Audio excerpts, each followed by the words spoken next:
What is going on, ladies and gentlemen? Randy here with RTS Mobile Gaming, bringing you another amazing video today. We're playing the Lord of the Rings Rise to War, talking about Rangers Rise. We are comparing two builds here. We have Chaos Cult with Chaos with a Gil Galad Arwen combination, level 36.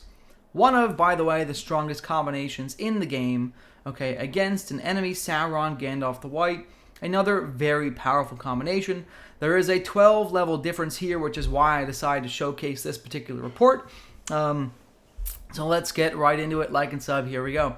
For those of you that did not watch my original Commander, Lieutenant / Deputy video, okay, here are the very short basics. A commander at level 20 can equip another commander as their backpack. The commander who's the backpack, for example, Gil Galad has equipped Arwen as a backpack.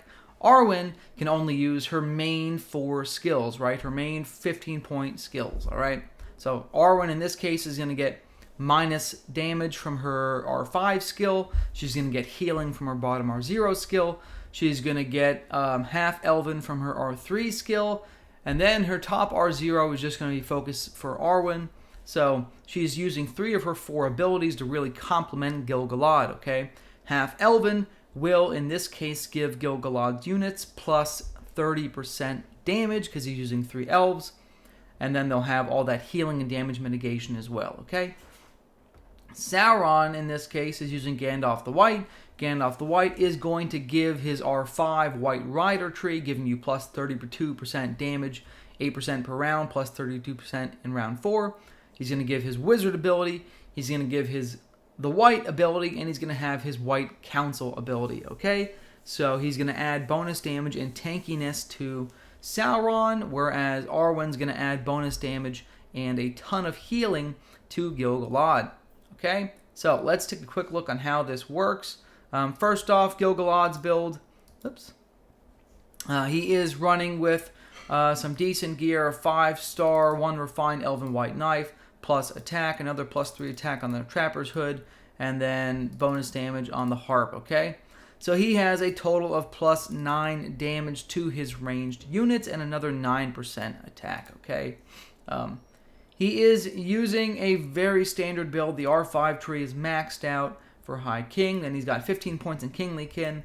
This is going to pair so well with Arwen. I can't stress enough how good Kingly Kin is with Arwen, because not only are you evading 70% of all damage, any damage that does hit you is dramatically reduced by Arwen's R5 ability, The Last Alliance, I believe it's called. I could be wrong. And she has healing to boot, okay? And then you have the stun, which is pretty typical with leftover points and White Council, okay? Build-wise, there's not a whole lot to talk about with the Gil Galad's troop build. He's using ranged units, obviously.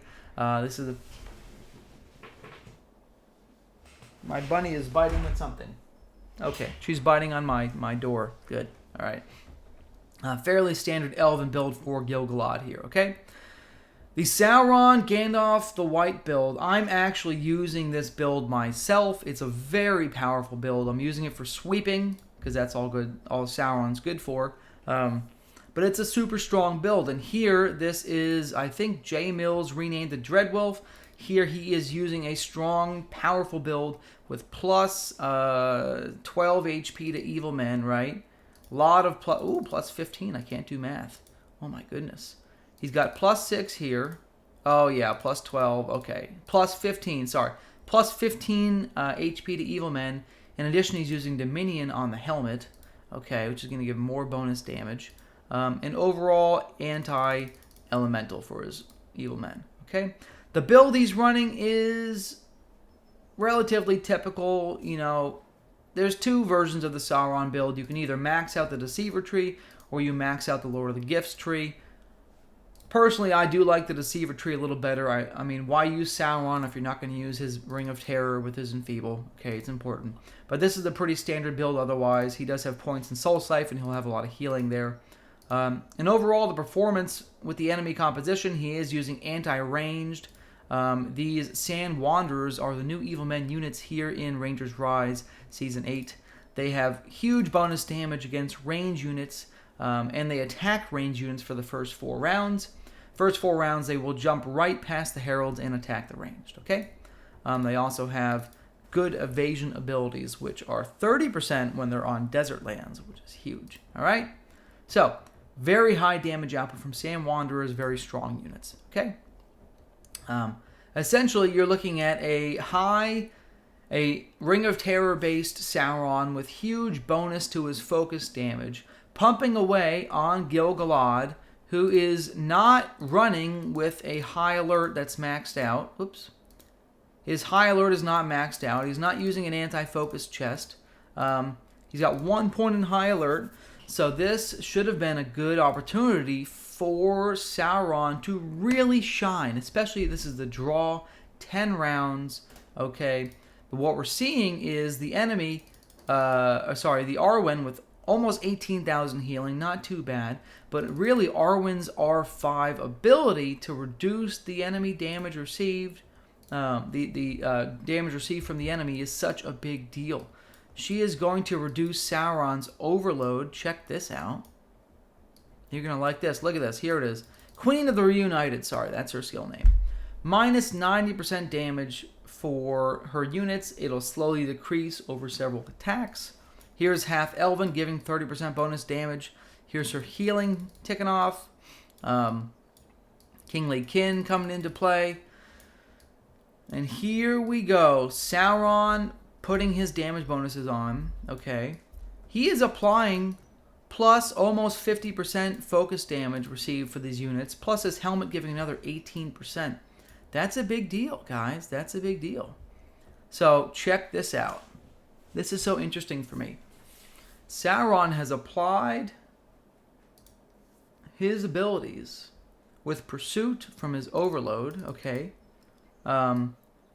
They're getting afflicted by White Council. The damage is being reduced by White Council. And the damage will be reduced by Arwen's minus 90% damage received. Arwen really is a good counter for Sauron as a backpack. She does a good job countering him. Queen of the Reunited, as you can see. Okay, let's find where it actually applies to Overload. So Overload is actually going to only apply at 432 damage for the entire fight for the Bow Knights, because her Queen of the Reunited has already affected it in the pre-rounds, and the White Council has already affected it in the pre-rounds. Okay? So even though he has so much plus damage, okay, and he's got 7 points in Overload, this should be dealing somewhere around 3,000 or 4,000 damage. Instead, it's ticking for 532, because Arwen was able to counter it in the pre-battle rounds.